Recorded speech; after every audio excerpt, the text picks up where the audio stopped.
What you'll see in this scene is utilizing the Shaken Baby Syndrome Prevention Project in a group-based setting.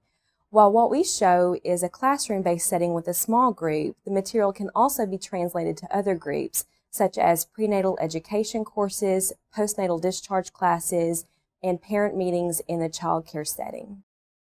Thank you all so much for coming to the parent meeting tonight. I appreciate you being here and taking time out of your busy schedules to be here.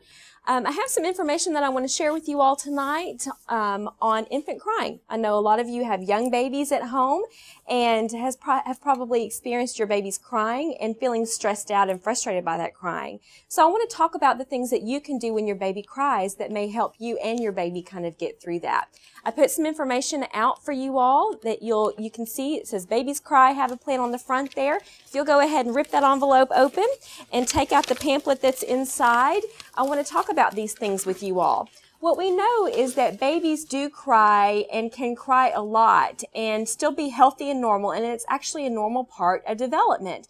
But for us as parents and caregivers, it can be really stressful and really frustrating. So it's important to remember that we can do things to soothe our babies and soothe ourselves when we feel frustrated as parents. So on the inside of that pamphlet, you'll see the checklist. We know that babies cry to communicate and to tell us things that they need or that they want. So this has the calming checklist on there. So you'll see some of the information on there about what babies are trying to tell you when they cry, like they're hungry, or they need to burp, or they need a diaper change, or they may feel tired. Sometimes they may just need to cry to relieve stress and tension, that they may feel sick. They may be bored and may need a change of environment, or they may be feeling too much activity and feel overstimulated to be moved to a quieter and calmer environment. So what are some of the things that you all have done when your babies have cried to help them calm down and to go through this checklist too? Well, he really likes it whenever I take him for a walk in the stroller, take him outside for a little bit. Yeah, we've been tag teaming. When one of us gets stressed out, or starts getting a little upset, then the other one will say, "Oh, well, here, let's go out." Yeah, and that's great if you have someone you can call to help you and to rely on for help. That's a really great one. Taking your baby for a walk in the stroller, that's really helpful because that changes their environment and changes your environment too and helps both of you calm down.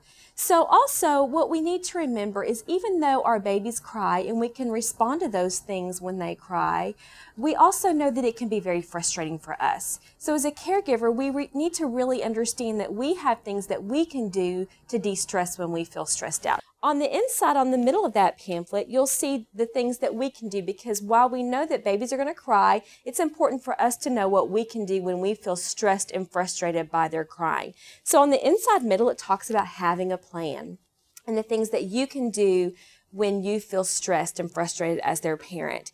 These things include breathing, the 10-foot rule, put your baby in a safe place and walk at least 10 feet away, take a break, talk to someone if you need to reach out to a friend or a neighbor or a relative. What are some other things that you all have done when you felt stressed out that have helped you get through these times when your baby has been crying a lot?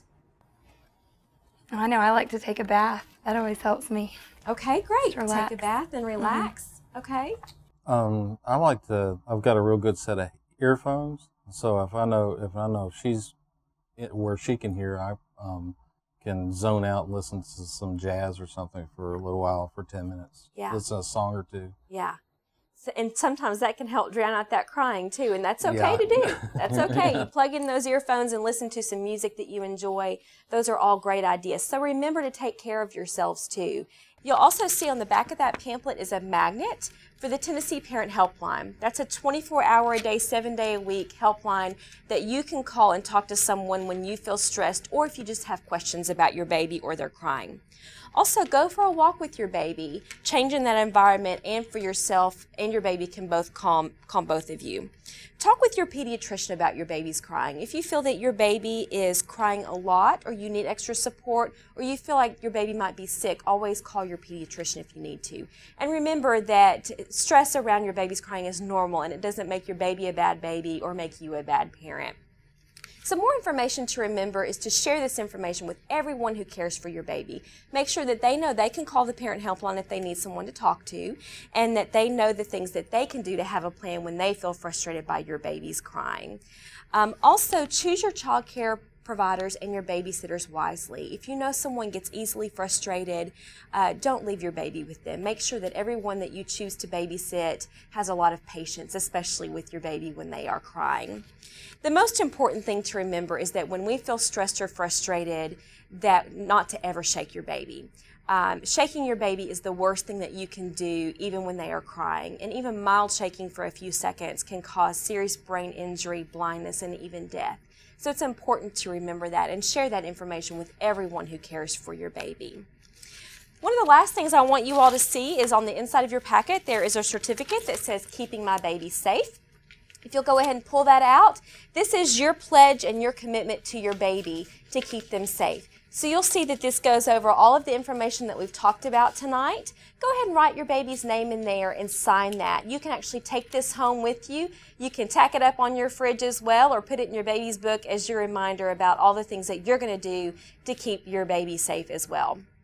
The last thing I'm going to ask you all to do is watch a video called Have a Plan, and the video goes over a lot of the information that we've covered tonight. So I'll go ahead and put that video in and we'll watch it, and then when the video is over, I'll answer any more questions that you have about your baby or their crying.